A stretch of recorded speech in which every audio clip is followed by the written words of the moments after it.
지난 7일 경주 문무대왕면 일대에서 발생했던 산불이 고된 진화 작업 끝에 최종 진화됐습니다. 특히 주부를 잡은 뒤에도 재발화가 이어지면서 산불 진화까지 긴장의 끈을 놓지 못했는데요. 문제는 이런 산불 위험이 아직 끝난 게 아니라는 거죠. 계속 건조한 상태에서 강풍이 이어지고 있기 때문인데요. 또 설 명절 앞두고 성묘객, 등산객이 늘어나는 때다 보니까 산불 발생 가능성도 높아지고 있습니다. 오늘은요, 관련해서 설 명절 앞두고 지켜야 할 산불 예방 수칙들 한번 짚어보겠습니다. 산림청 금시훈 산불방지과장 전화 연결합니다. 과장님 안녕하세요. 예, 안녕하십니까. 금시훈입니다. 예, 최근에 경북 경주 문무대왕면 일대에서 산불 일어났는데 다 네. 일단 진화는 했습니다. 고생하셨습니다. 아, 네. 예. 조부를 좀 빨리 진화를 했었지만은 잔불이 계속 이어져가지고 국민 여러분께 이렇게 심려를 끼쳐드려갖고 죄송합니다.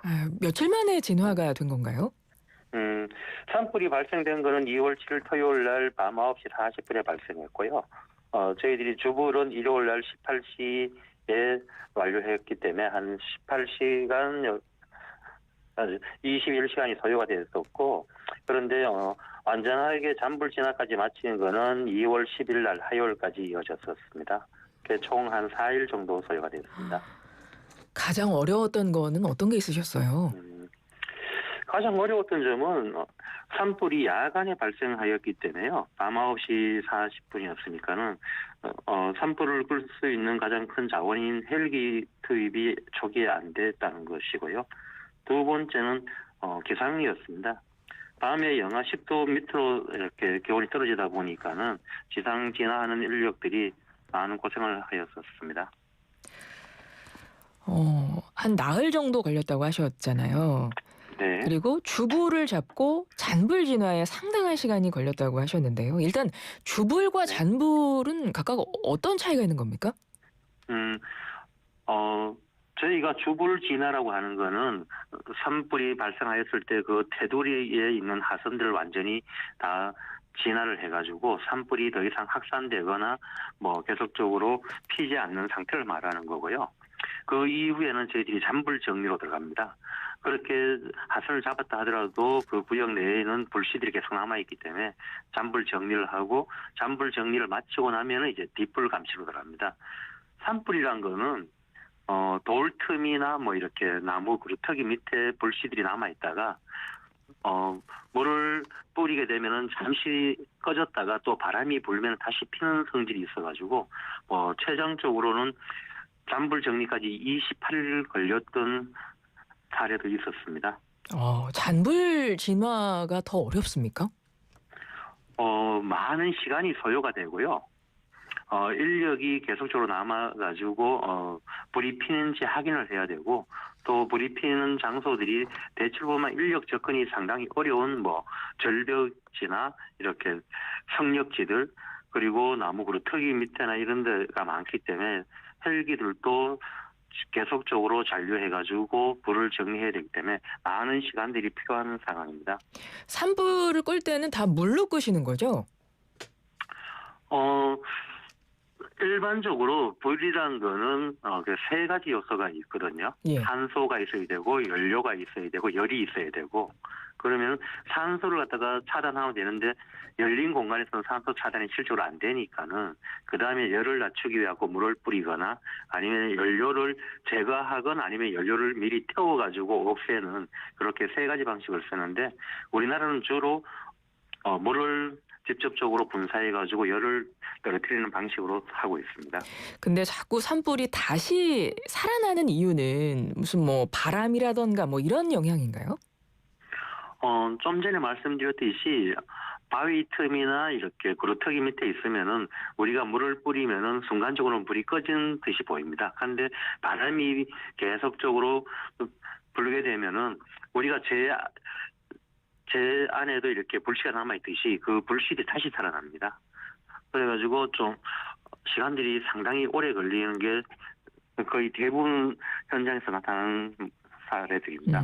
그리고 기후나 환경적인 요인 때문에 아무래도 겨울철이나 초봄 이럴 때 특히나 더 위험한 거죠?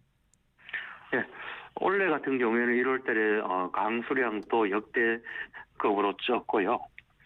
그리고 뭐 건조도 같은 경우에도 지금 건조특보가 영동, 영남 쪽으로는 50여일째 이어지고 있어가지고 매우 좀 산불이 발생하기도 쉽고 발생하고 나면은 진화가 이렇게 되더라도 잔불 정리까지 마치는 데는 많은 시간들이 소요될 수밖에 없는 기상 조건입니다. 예. 지금 동해안과 남부 지역 중심으로는 계속 건조특보 이어지고 있고 바람도 강하게 불고 있습니다. 지금 산불 위험 수준은 어느 정도인 건가요? 저희들이 산불 위험 단계를 이렇게 네 단계로 나눕니다. 지금 현재 강원도 그리고 영동, 영남 그리고 일부 그 내륙까지 해가지고는 3단계인 경계 단계고요. 나머지 지역도 산불 위험이 좀 다소 높은 주의 단계에 있습니다. 경계 단계가 3단계면 상당히 높은 거죠. 그렇습니다. 이제까지 저희들이 산불 위험 단계를 발령을 하는 가운데 1월 달에 경계가 발령된 거는 올해가 처음입니다. 아, 그렇습니까? 네네. 지금 현재는 경계는 아닌 거죠? 아닙니다. 아직도 산불 위험이 계속적으로 남아 있고요. 예. 올해 들어가지고 아직 강우가 하루도 없었던 지역들이 많아가지고 경계 단계가 유지되고 있습니다. 현재도 3단계인 경계 단계가 유지되고 있습니까? 예, 강원 지방하고 어. 영남 지방 쪽으로 해가지고는 아직도 3단계 경계 단계가 유지되고 있습니다. 그렇군요. 네. 얼마 전에 이재명 대통령도 최근에 산불 위험이 본격적으로 이제 증가하는 계절이다 보니까 특단의 대책이 필요하다 이런 이야기를 했는데요. 올해 산림청에서 이 산불 대응하는데 어떤 부분을 가장 중점에 두고 계신가요? 네. 작년 영남 산불을 계기로 해가지고 현 정부 들어서서 정부 합동 산불 종합 대책을 수립을 했고요. 이 대책에 따라서 저희들이 하고 있는 거는 일단은 산불이 발생하게 되면은 초기에 선제적으로 압도적인 진화 자원을 투입해가지고 불을 조기에 잡자. 그것이 확산되고 난 다음에는 실적으로 잡는 데 상당히 어려움이 있기 때문에요. 그래서 30분 이내에 좀 물을 투하하기 위해 가지고 산불이 발생한 지역으로부터 50km 내에 있는 데는 군이나 소방, 우리 산림청, 지방 정부에서 임차한 헬기들까지 다 동원을 하고 있고요.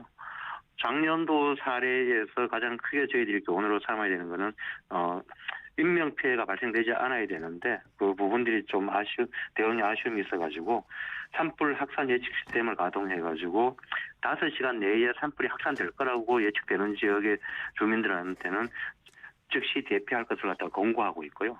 8시간 이내에 산불이 확산될 거라고 예측되는 쪽에는 마음의 준비를 해서 만일의 경우에는 바로 대피할 수 있도록 준비 체계를 갖추는 걸 하고 있습니다. 무엇보다 조기에 잡는 거를 목표로 둔다고 말씀하셨는데요. 산불에도 그렇습니다. 골든타임이 있을 것 같습니다. 저희들이 자체적으로 정하고 있는 골든타임은 30분이라고 잡고 있고요.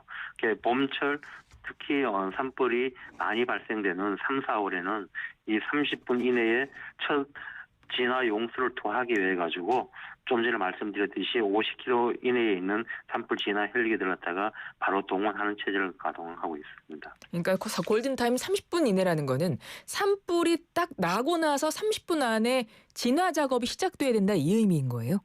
네, 그렇습니다. 그 시간이 지나면은 좀 산불이 확산 단계로 갔을 때는 좀 진화 자원들이 훨씬 더 많이 투입이 되어야 되고 봄철에는 건조한 데다 바람이 많이 불기 때문에요. 초기에 하지 않고 바람을 맞이하게 된다면은 산불 확산을 좀 걷잡을 수 없을 정도로도 확산이 된다고 보고 있습니다. 아주 초기에 막 연기 날 때부터 이게 진화에 들어가야 될 것 같은데 사실 산불 같은 경우도 누군가의 신고에 의해서 일단은 인지를 하실 거 아니에요. 네, 그렇습니다. 보통은 뭐 어느 정도 수준이 돼야 사람들이 알아보고 신고를 하나요? 우리나라는 뭐 이렇게 첩첩산중 골고리 거의 요즘은 좀 농산촌에 연세 드신 분들이 많으시지만은 주민들이 다 살고 계시기 때문에요. 그리고 신고는 좀 빠를 수도 있고 산림청이나 지방 정부에서 고용하고 있는 산불 감시 인력들, 산불 예방 전문대나 이런 분들이 곳곳에 있고 산 정상에는 산불을 감시할 수 있는 또 바로 발견할 수 있는 CCTV를 갖다가 한 1,400대 운영하고 있어가지고 좀 조기에 발견하고 저희들이 대응하는 체제를 갖추는데 야간에 발생된 경우에는 약간 좀 어려움이 있습니다. 그렇군요. 최근에 산림청에서 국내 최초 민수용 대형 헬기 치누크 신규 도입했다고 밝혔습니다. 앞으로 산불 진화하는데 뭐 많은 기대를 할 수 있는 부분인가요? 시누크 헬기는 우리 국내에서 지금 보유 중인 헬기 중에는 담수 용량이 최대 1만 리터급입니다.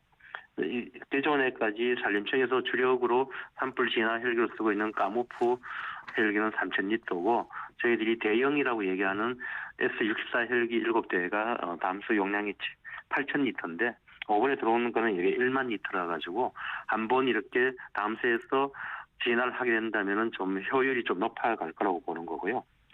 골든타임하고는 약간 좀 차이는 있습니다. 골든타임은 신고가 접수되고 난 다음에 이렇게 헬기에 이렇게 갖고 진화 용수를 첫 투입하는데 걸리는 시간을 얘기하는 건데요. 네. 헬기가 한두 대 있다 해갖고 그 시간을 줄일 수 있는 건 아니고 헬기가 시동을 켜고 예열을 하고 날아가서 물을 담수하고 뿌리는 데까지 걸린 걸 30분 하려고 하면은 좀 전국 곳곳에 헬기들이 분산 배치돼 가지고 조기 대응할 수 있는 시스템이 돼야 되는데 한두 대 가지고는 좀 어려운 부분들은 있습니다. 네. 무엇보다 산불은 예방이 산불 나지 않게 하는 게 가장 중요할 텐데요. 이제 그렇죠. 이 설명절 앞두고 있습니다. 성묘객, 등산객 많이 늘어날 것 같고 그런데요. 일단 조심해야 할 거 짚어주셔야 될 것 같아요. 네. 일단은 산에 가실 때는 뭐 상량이든 라이터든 초든 안 가져가는 게 가장 중요하고요. 작년도 가장 크게 국민들께 심려를 끼쳤던 의성 산불 또한 이렇게 성묘 과정에서 나왔었기 때문에 성묘 가실 때 뭐 담배를 피우신다거나 뭐 향이나 초를 켜시는 그런 행위들은 좀 하지 말아 주셔야 되고 또 쓰레기가 발생되면 갖고 내려오셔야 되지 거기서 태우신다거나 이런 행위들은 절대 좀 하지 말아 주실 것을 좀 당부드리겠습니다. 산불이 나는 원인을 보면 기본적으로 사람 때문인가요? 우리나라에서 나는 산불은 뭐 캐나다나 호주와 달리 자연적인 거의 낙뢰나 이런 현상으로 발생되는 산불은 어쩌다가 한 건입니다. 아하. 작년도에도 딱 한 건이었고요. 예. 나머지는 전부 다 사람들의 실수 그리고 요즘 들어서는 산림 내에서 발생되는 것보다 산림 외에서 발생되고 산불로 넘어오는 것들이 많습니다. 보면은 뭐 주택 화재 그리고 이렇게 기농 기촌 인구들이 많아지면서 산 바로 밑에 뭐 농막이나 이런 것을 찾으면서 거기에서 발생된 불들이 산으로 넘어오고 얼마 전에 서울 수락산에서 났던 불 같은 경우에도 사찰 내에서 뭐 전기 누전이지 여러 가지 원인들이 있겠지만 사찰에서 발생된 불이 산불로 넘어오고 산림 연접지에 있는 데서도 좀 화재를 조심하는 것들이 좀 필요하다고 봅니다. 그렇군요. 거의 우리나라는 사람 때문인 거고 산 그냥 들어가서 산에서 뭐 실수든 아니면 뭐 쓰레기를 태우든 뭐가 됐든 담배 때문이든 그런 것들도 원인이 되지만 산 근처에 있는 뭐 주거지라던가 어떤 시설이라던가 거기서 뭘 하다가 옮겨가는 경우도 많으니까 기본적으로 내가 산 주변이고 산이다라고 하면 무조건 조심하셔야 된다는 거 좀 기억하셔야 되겠네요. 예, 그게 가장 중요할 것 같습니다. 그러니까요. 산불은 기본적으로 나지 않게 하는 게 가장 중요할 것 같습니다. 그러면 일단 맞습니다. 예방하는 거, 안 나게 하는 게 가장 중요하고 그런데 만약에 산에 갔는데 불씨를 발견했습니다. 등산객이나 뭐 성묘객이. 그러면 본인이 꺼도 됩니까? 요즘 또 이렇게 TV 광고나 보면은 이렇게 아주 작은 불, 그러니까는 저희들이 전문적으로 봤을 때는 불길이 무릎 이상으로 넘어가는 거는 인력으로 쉽게 대응하기 어렵다고 보는 거고요. 초기에 자기가 뭐 실수해가지고 잔디 같은 경우에 잠깐 났을 때는 진짜 이렇게 뭐 외투나 아니면은 가지를 꺾어서 끈다 하지만은 그것 또한 위험한 수도 있는 거고 좀 본인이 직접 진화하는 것도 가능하면은 최소한의 범위에서 하셔야 되고 산불을 발견하거나 났을 경우에는 뭐 산림관서로 신고하시면 좋겠지만 요즘 같은 경우에 119나 112로 신고해도 산림청으로 바로 접수가 되기 때문에요. 신고하고 대피하시는 게 최우선 원칙이라고 생각하시면 될 것 같습니다. 일단 발견하자마자 119나 112로 바로 신고하시는 게 가장 중요하겠네요. 그렇습니다. 예. 무리하게 이렇게 진화하려고 하시다가는 이렇게 본인의 신변 또한 위험해질 수도 있는 거고요. 신고하고 대피하시는 게 가장 행동 원칙이라고 생각하시면 될 것 같습니다. 예. 산불 예방 기간이 언제부터 언제까지죠, 보통? 산불 조심 기간은 봄철, 가을철 나누어지는데요. 네. 봄철에는 2월 1일부터 5월 15일까지인데 올해는 산불 강수량이 적고 계속 건조특보가 이어져가지고 1월 20일부터 저희들이 앞당겨서 시행하고 있고요. 봄철 산불 기간은 5월 15일까지입니다. 5월 15일까지 현재도 산불 조심 기간입니다. 그러면 이렇게 산불 조심 기간에는 뭐 입산이 통제되는 것도 있고 뭐 이런 어떤 제한 조치가 이루어지는 것도 있고 그런 건가요? 네네. 좀 전에 말씀 주셨던 것처럼 저희들이 산불 위험이 높다라고 생각되는 지역에는 입산 통제 구역을 설정하고 등산로도 폐쇄합니다. 그리고 하기 사용이 특히 더 위험하다 싶은 경우에는 하기 사용 제한 구역도 지정 고시를 하고요. 이런 것에 대해 가지고는 좀 산에 가시고 싶다 하더라도 개방된 등산로를 이용해 주시고 좀 폐쇄된 등산로, 입산 통제 구역에는 좀 들어가시지 말아 주실 것을 당부드리겠습니다. 예. 그러니까 산불 예방 기간 지금 말씀드렸습니다. 올해는 1월 20일부터 5월 15일까지인 건데 현재 산불 조심 기간입니다. 만약에 산에 갔는데 입산 통제됐다, 뭐 화기 사용하지 말아라 이런 제한 뭐 문구가 있더라. 이거 굉장히 중요한 안내 사항이니까 우리 국민들이 네, 꼭 지켜주시기를 부탁드리고요. 끝으로 네. 정말 성묘나 등산 여행하고 계시는 분들, 그러니까 계획을 하고 계시는 분들 계실 텐데 마지막으로 당부의 말씀 한 말씀 부탁드립니다. 네. 산을 가시는 분들은 기본적으로 산을 좋아하시고 산을 갖다가 사랑하시는 분들이 가시는 거거든요. 그러면은 내가 사랑하는 대상이면은 그걸 갖다가 제대로 아껴주고 살펴주는 게 기본일 것 같고요. 특히 요즘 같은 경우에 건조한 날씨가 장기간 이어지고 있어가지고 산불 발생 위험이 매우 높습니다. 그리고 발생되는 산불은 강풍이 대륙적으로 불고 있어갖고 확산 위험도 매우 높고요.